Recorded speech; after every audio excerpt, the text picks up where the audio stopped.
Yes, so hello everyone, Hitesh here. Today we're gonna talk about the movie Army of the Dead. ये movie मेरी series ऑडेक्स यानी कि on demand explanation की 12th movie है। इसके पहले मैंने ऑलरेडी 11 काफ़ी अच्छी मूवीज़ को एक्सप्लेन करके ऑलरेडी अपने चैनल पर अपलोड कर रखा है, जो कि काफ़ी high rated extra CGI and VFX के साथ में तगड़ी दमदार स्टोरी रखती है। और इसी के साथ अगर आप भी अपनी फेवरेट मूवीज़ को इस लिस्ट में शामिल करना चाहते हैं तो मुझे कमेंट करके #ऑडेक्स और अपनी मूवी का नाम लिखकर ज़रूर बताइएगा। अगर उस मूवी की डिमांड या रिक्वेस्ट ज़्यादा होगी तो अगली मूवी आपकी ही चूज़ की जाएगी। सो विदाउट वेस्टिंग टाइम चलिए आते हैं इस कहानी की मेन स्टोरी लाइन की तरफ, जिसकी शुरुआत में हमें दिखाया जाता है कि कुछ मिलिट्री सोल्जर्स एरिया 51 की तरफ एक बड़े से सीक्रेट कंटेनर को लेकर जा रहे होते हैं। एक तरफ तो उसमें बैठे ड्राइवर्स आपस में बात कर रहे होते हैं कि आखिर इस कंटेनर में क्या छिपा होगा, क्या कोई सीक्रेट डायमंड या फिर कोई हथियार और या फिर कोई आतंकी एलियन। वहीं पर दूसरी तरफ हमें दिखाया जाता है कि न्यूली वेडेड कपल जो कि आपस में ही एक दूसरे के अंदर मगन होते हैं और इसी चक्कर में ड्राइवर का कंट्रोल खो जाता है और वह सीधा जाकर उन्हीं के ट्रक में भिड़ जाता है, जिसकी वजह से वहां पर एक बहुत ही बड़ा ब्लास्ट होता है और उस ब्लास्ट के चक्कर में वो कंटेनर जमीन पर आ गिरता है। अब वहां पर मौजूद कुछ सैनिक उस कंटेनर की तरफ आगे बढ़ते हैं, तभी वहां पर एक सैनिक अपने हेडक्वार्टर्स में कॉल करके बताता है कि हमारा यहाँ पर एक्सीडेंट हुआ है, हमें जल्दी ही हेलीकॉप्टर और यहाँ से मेडिकल सर्विस चाहिए। तो वहां पर मौजूद लड़की उसे कहती है कि जितना जल्दी हो सके उस कंटेनर से दूर भाग जाओ और उस पूरे एरिया को वहां से खाली कर दो। लेकिन तब तक वो इंसान कुछ समझ ही नहीं पाता और कुछ सैनिक जो कि उस कंटेनर की तरफ आगे बढ़ रहे थे, अब उसके अंदर से निकलता है कि बहुत ही ताकतवर ज़ॉम्बी जो कि काफ़ी स्मार्ट और फास्ट होता है। बाकी मौजूद सैनिक उस पर धड़ाधड़ गोलियां बरसाते हैं, मगर उन गोलियों को उसके शरीर पर कुछ असर ही नहीं होता है और वह इतना फास्ट होता है कि वो वहां पर मौजूद सभी मिलिट्री सोल्जर्स को 1 मिनट में ही खाक कर देता है। वहां पर बचे हुए कुछ सैनिक अपनी जान बचाकर उससे भागने लगते हैं, मगर वो ज़ॉम्बी उनका पीछा करते करते उनके पास में आ जाता है और उन्हें भी बाइट कर देता है। अब यहाँ पर एक खास बात है जो कि मैं आपको बता दूं, इन सभी ज़ॉम्बीज को एक अलग नाम दिया गया है जिन्हें कहा जाता है शैम्बलर्स। ये बाकी सभी ज़ॉम्बीज से काफ़ी ज़्यादा ताकतवर, फास्ट और स्मार्ट होते हैं। यहाँ से ये तीनों ज़ॉम्बीज अब लास वेगस की तरफ रुख मोड़ लेते हैं और अब देखते ही देखते पूरे लास वेगस में हर कोई ज़ॉम्बी बनने लगता है। जहाँ पर जितने भी लोग मौजूद होते हैं ज़ॉम्बी उन्हें बाइट करके बिल्कुल अपने ही जैसा बनाने लगते हैं। पूरे शहर में अफरा तफरी का माहौल होता है और हर जगह आर्मी अब ज़ॉम्बीज को मारने लगती है, जिनके अंदर हमें 3 सोल्जर्स भी दिखाए जाते हैं जिनका नाम होता है स्कॉट, मारिया और वेंडी रॉय। इन तीनों ने उस ज़ॉम्बी से लड़ते वक्त अपने परिवार में से किसी न किसी एक मेंबर को खोया होता है और काफ़ी एक लंबी जंग चल जाने के बाद में उस पूरे लॉस वेगस के अंदर एक लॉकडाउन का माहौल हो जाता है। जिस तरीके से अभी हम लॉकडाउन के अंदर है, उसी तरीके से लॉस वेगस को बड़े बड़े कंटेनर्स की ऊंचाइयों की मदद से उसे वहीं पर ब्लॉक कर दिया जाता है ताकि कोई भी ज़ॉम्बी वहां से बाहर ना निकल पाए। इस पूरी दहशतगर्दी से पूरी दुनिया दहल चुकी होती है। अब हर किसी के अंदर ज़ॉम्बीज का डर बैठ चुका होता है और यहीं से कहानी अब 4 महीने आगे बढ़ती है, जहां पर हमें दिखाया जाता है कि स्कॉट ने अब अपना एक छोटा सा रेस्टोरेंट ओपन कर दिया है और वहीं पर उस समय उस शहर का एक रिच गैमलर पहुंचता है जिसका नाम होता है मिस्टर टनाका।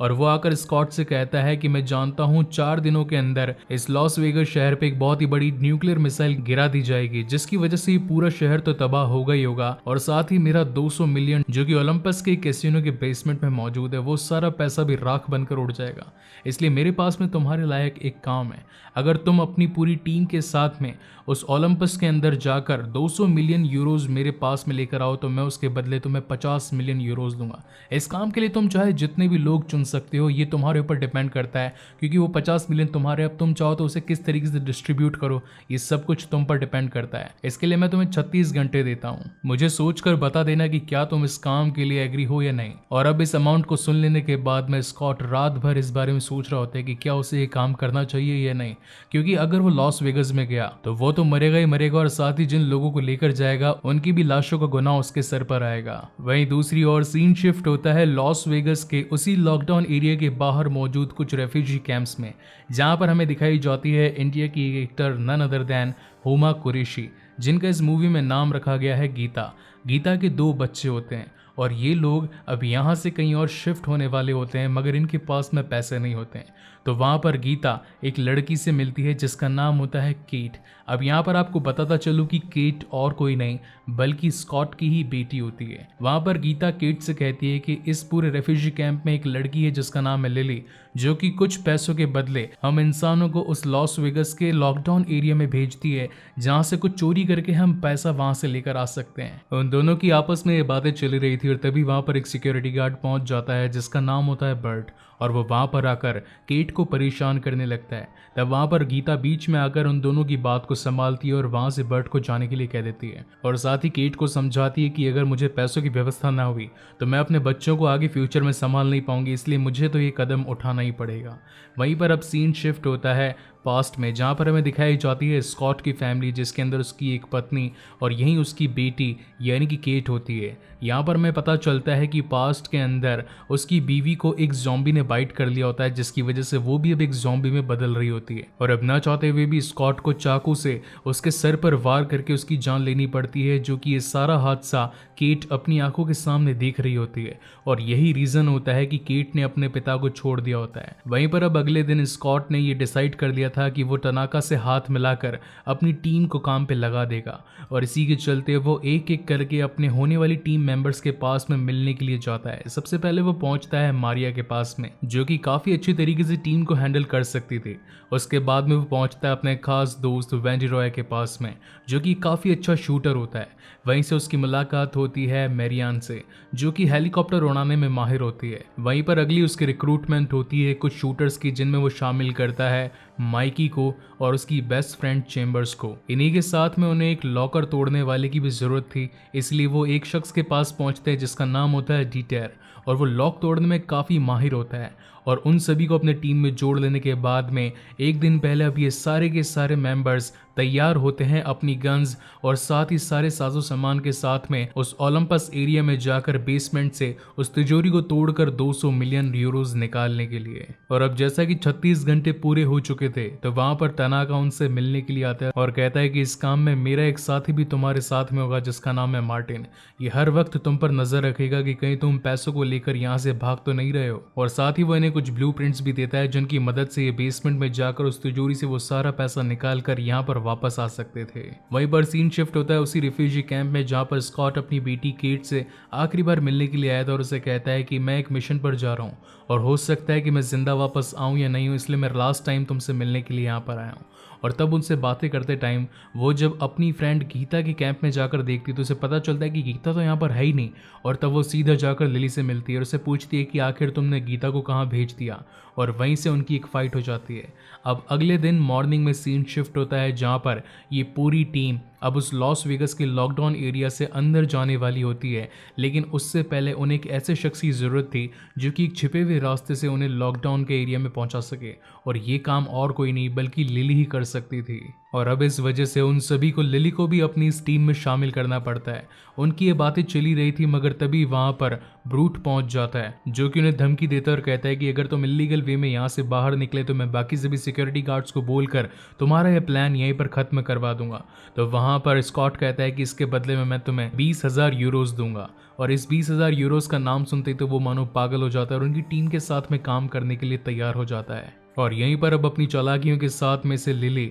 उन सभी को एक सीक्रेट कंटेनर्स में से लॉकडाउन एरिया से बाहर निकाल कर आती है, और जैसे ही वो लोग उस बाहर के दृश्य को देखते हैं तो मानो उनके तो होश उड़ जाते हैं, क्योंकि वहाँ पर कई सारे ज़ॉम्बीज़ की लाशें पड़ी होती है जो कि धूप के पड़ने के कारण वहाँ पर निढाल हालत में होते हैं। तब वहाँ पर लिली बताती है कि अगर अभी बारिश होती तो ये सभी ज़ॉम्बीज़ जिंदा होते और वो नज़ारा देखने लायक होता। और वहीं से वो आसमान में एक शूट करती है जिसकी वजह से वहाँ पर एक ज़ॉम्बी शेर आ चुका होता है। उस शेर को देखकर सबकी हालत खस्ता हो जाती है और वो सब लोग वहां से छिपने की कोशिश करते हैं, मगर तभी लिली कहती है कि अगर उनके एरिया में जाना है तो उनसे डील करनी पड़ेगी। और तभी वो ब्रूट के पास में आती है और चकमे से उसके पैर पे गोली मार देती है और साथ ही उसके हाथ बांधकर वहां पर उन्हीं ज़ॉम्बीज़ यानी कि शैमलर्स का वेट करने लगती है। तो यहाँ पर बाकी सारे टीम मेंबर्स कहते हैं कि आखिर तुमने इसका इस्तेमाल क्यों किया। तो वहाँ पर लिली बताती है कि ज़ॉम्बीज़ का अपना राज्य है और इनकी अपनी ही कुछ कंडीशंस हैं। अगर हमें इनके एरिया में घुसना है तो इनके रूल्स एंड रेगुलेशंस को फॉलो करना पड़ेगा। अगर हमने ऐसा नहीं किया तो वो अपनी पूरी टीम हमारे ऊपर भेज देंगे हमें जान से मरवाने के लिए,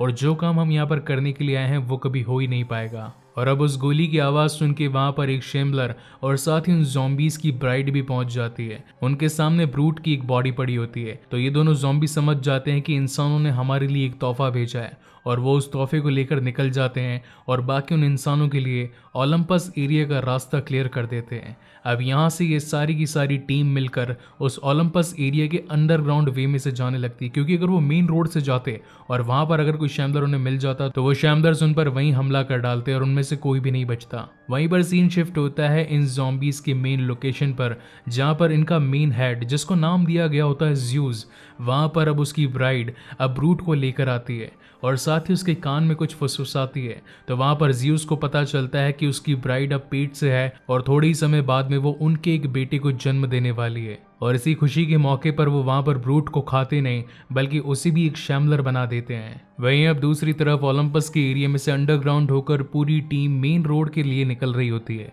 लेकिन वहाँ पर मार्टिन पीछे से चैम्बर्स के ऊपर एक चाल खेल जाता है। उसे चैम्बर्स काफ़ी पसंद होती है मगर चैम्बर्स उसे भाव नहीं दे रही होती है, इसलिए वो लाइट की रोशनी को कहीं और ही फेंक देता है और अब अंधेरे के अंदर चैम्बर्स को उस लोकेशन के बारे में पता नहीं चल पाता और वो किसी और ही लोकेशन पर चली जाती है। वहाँ पर काफ़ी सारे ज़ॉम्बीज सो रहे होते हैं क्योंकि वहाँ पर अंधेरा होता है और ये सारे एक्चुअली शैमलर्स ही होते हैं जो कि काफ़ी फास्ट और ताकतवर भी होते हैं। अब बाकी सारी टीम तो अंडरग्राउंड रास्ते से कहीं और ही निकल रही होती है, लेकिन वहीं दूसरी तरफ चैम्बर्स फंस जाती है और वह वहाँ से बाहर निकलने के लिए जल्दी जल्दी उन चैम्बर्स के बीच में से निकलने लगती है, मगर तभी वो किसी एक से टकरा जाती है और उसके गिरते ही वहाँ पर काफ़ी ज़ोर से आवाज़ हो जाती है। तो वो अपने चक्कू से बाकी सभी चैम्बर्स को मारने लगती है जो भी जाग रहे होते हैं, मगर कुछ वहाँ पर चिल्लाने लगते हैं तो उनके चिल्लाने की वजह से बाकी और चैम्बर्स भी जाग जाते हैं और धीरे धीरे अब इतने सारे चैम्बर्स के जाग जाने की वजह से अब चैम्बर्स के पास में और कोई रास्ता नहीं होता अपनी बंदूक से उन सभी को शूट करने के अलावा। अब यहाँ पर चैम्बर्स एक बात जानती थी कि ये सभी चैम्बर्स इनके सर पर शूट करने से ही मारे जाते हैं। अगर इनके हाथ, पैर, पीठ, गले या नाक पर अगर शूट किया जाएगा तो उनका कुछ भी नहीं होगा जब तक कि इनके सर पर गोली ना लगे और वो वहीं से एक एक को जान से मारने लगती है। उसकी आवाज़ सुनकर अब बाकी सभी भी उसकी मदद के लिए दौड़ते हैं, मगर तब तक उसके ऊपर काफ़ी सारे ज़ॉम्बीज अटैक कर चुके होते हैं और इस वजह से अब चैम्बर्स उन्हें कहती है कि तुम लोग मेरी चिंता मत करो, यहाँ से निकल जाओ। अगर ये ज़ॉम्बीज तुम तक भी पहुंच गए तो हम लोग कभी भी अपने काम में कामयाब नहीं हो पाएंगे। और अब ना चाहते हुए भी माइकी को अपनी बेस्ट फ्रेंड चैम्बर्स की पेट्रोल की टंकी पर गोली मारनी पड़ती है, जिससे कि वहाँ पर एक बहुत ही बड़ा ब्लास्ट होता है और वह सारे शैमलर्स वहीं पर जान से मारे जाते हैं। अब ये सभी लोग एक छोटी सी जगह पर पहुंचते हैं जहां पर अपने मैपिंग के थ्रू ये पता लगाते हैं कि बेसमेंट का रास्ता कहां से जाएगा और वहां पर उन्हें तिजोरी कहां पर मिलेगी। उसी वक्त मैरियान उन सभी लोगों से उनकी पेट्रोल की कैन लेकर अब सीधा पहुंच जाती है टॉप फ्लोर पे, क्योंकि उसे तो हेलीकॉप्टर को चालू करना था। और जब वो वहां पर हेलीकॉप्टर की हालत देखती है तो कहती है कि ये तो काफी पुराना हेलीकॉप्टर है, न जाने कि ये उड़ेगा भी या नहीं और क्या पता हम यहाँ से बाहर भी निकल पाएंगे या नहीं। और अब देखते ही देखते ये पूरी टीम अलग अलग लोगों में डिवाइड हो जाती है, जिसके अंदर से केट और साथ ही स्कॉट पहुंचते हैं मेन जनरेटर डिवीजन में, क्योंकि उसके अंदर पेट्रोल खत्म हो चुका था और अगर पेट्रोल डालते तो उस पूरी जगह की इलेक्ट्रिसिटी चालू हो पाती और वहीं से सारी लिफ्ट काम कर पाती। वहीं दूसरी ओर दो जने यानी कि माइकी और डीटर अब पहुंचते हैं उसी बेसमेंट के अंदर तिजोरी के पास में, जिसके अंदर 200 मिलियन यूरोज कैश में पड़े होते हैं। तो वहां पर डीटर कहता है कि इतनी बड़ी तिजोरी, इतना सारा पैसा और बिल्कुल भी सिक्योरिटी ना हो, ऐसा तो कभी हो ही नहीं सकता। ज़रूर यहाँ पर कुछ सीक्रेट सिक्योरिटी पॉइंट्स होंगे जिन्हें क्रॉस करते ही हम लोग जान से मारे भी जा सकते हैं। तो क्यों ना हम पहले यहाँ पर ज़ॉम्बीज़ को चारा बनाकर इस जगह को लोकेट करें, इस जगह की पूरी छानबीन करें और जब सब कुछ रास्ते क्लियर हो जाएं तभी वहाँ से चोरी करके निकले। वहीं दूसरी ओर अब लिली और साथ ही मार्टिन ये दोनों पहुंच जाते हैं बाहर उन सभी बाकी ज़ॉम्बीज़ पर नज़र रखने के लिए, लेकिन तभी वहाँ पर मार्टिन एक गोली चला देता है और गोली एक तरीके से एक सिग्नल होती है उन ज़ॉम्बीज़ को ये बताने के लिए कि हम यहाँ पर आए हैं आप लोगों से डील करने के लिए। और इसी गोली की आवाज़ सुनकर अब वहाँ पर ब्राइड और साथ ही उसका एक बॉडीगार्ड पहुँच जाता है, लेकिन यहाँ पर मार्टिन एक खेल खेल जाता है। वो उस ब्राइड को अपने कब्जे में लेकर उसका गला काटने लग जाता है और जब वो धीरे धीरे करके उसका गला काट रहा होता है तो वो ज़ोर ज़ोर से चिल्लाने लगती है। उसके चिल्लाने की आवाज़ पूरे ओलंपस, पूरे लॉस वेगस की हर गली, हर जगह, हर बिल्डिंग तक में गूंजने लगती है और अब उसकी आवाज़ ज़्यूस तक सुन लेता है। अब यहाँ पर मैं आपको बताता चलूँ कि मार्टिन ने जानबूझकर यहाँ पर ब्राइड का गला काटा था, क्योंकि ये गला तनागा को चाहिए था। उसे पैसों से कोई मतलब नहीं था, वो तो बस सभी इन ज़ॉम्बीज़ के ऊपर अपना हक जमाना चाहता था और इस पूरी ज़ॉम्बी आर्मी को अपने अकॉर्डिंग चलाना चाहता था, जिसकी मदद ये सिरकटी ब्राइड ही कर सकती थी। वहीं दूसरी ओर अब बेसमेंट के अंदर नीचे डीटर, वेंडी रॉय और साथ ही माइकी अब एक एक करके बाकी सभी ज़ॉम्बीज़ को पागल बनाकर वहां उस तिजोरी के पास में भेजने लगते हैं। कुछ तो पास हो जाते हैं और कुछ मारे जाते हैं, कुछ के ऊपर गोली चलती है और कुछ वहीं पर दबकर मारे जाते हैं। वहीं दूसरी ओर अब जब स्कॉट ने उन पूरी जनरेटर के अंदर पेट्रोल डाल दिया था तो वहां की इलेक्ट्रिसिटी भी वापस आ चुकी थी, तो वहां की टीवियां चालू हो जाती है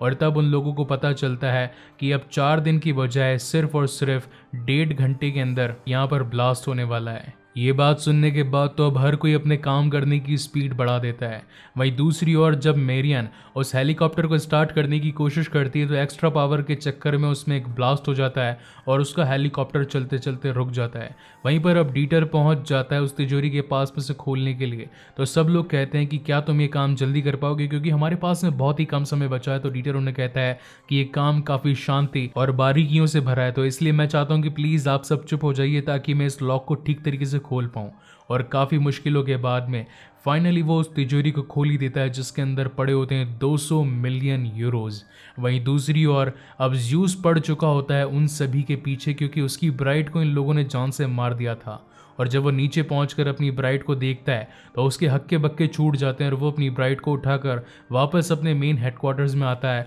और अपने सभी शागिर्दों को उसकी बॉडी दिखाता है और वहीं पर वो उसका पेट फाड़ कर उसके खुद के बच्चे को भी निकालता है, जिसकी अब जान जा चुकी होती है। और इस वजह से तो अब ज़्यूस का दिमाग और ज़्यादा ख़राब हो जाता है और वो चिल्लाकर अपने सभी शैमडर्स को कह देता है कि इस एरिया में जितने भी इंसान हैं अब सभी से डील खत्म और उन सभी के मौत का टाइम शुरू। और अब धीरे धीरे करके उस पूरे एरिया के अंदर सारे शैमडर्स उन सभी इंसानों को ढूंढने लगते हैं। वहीं पर सीन शिफ्ट होता है बेसमेंट की तिजोरी के अंदर, जहां पर एक नोट गिनने की मशीन भी पड़ी होती है और लिली की नज़र उस पर पड़ जाती है। वहीं थोड़ी ही देर में वहां पर भी अब काफ़ी सारे शैमडर्स आ जाते हैं, तो मारिया उनसे लड़ने के लिए आगे बढ़ती है, मगर वो शैमडर इतने ज़्यादा ताकतवर थे कि वो एक ही वार के अंदर उसे जान से मार देते हैं। अब यहाँ पर स्कॉट और उसकी पूरी टीम उन शैमलर्स के ऊपर अटैक करना शुरू कर देती है, जिनके अंदर ज़्यूस भी शामिल होता है, मगर उस पर तो गोलियों का मानो कुछ असर ही नहीं हो रहा होता है। इसलिए बाकी सभी मेंबर्स तो वहाँ से भाग जाते हैं और वहीं पर डीटर अब वेंडी रॉय की जान बचाने के लिए उसे उसी तिजोरी के अंदर पैक कर देता है।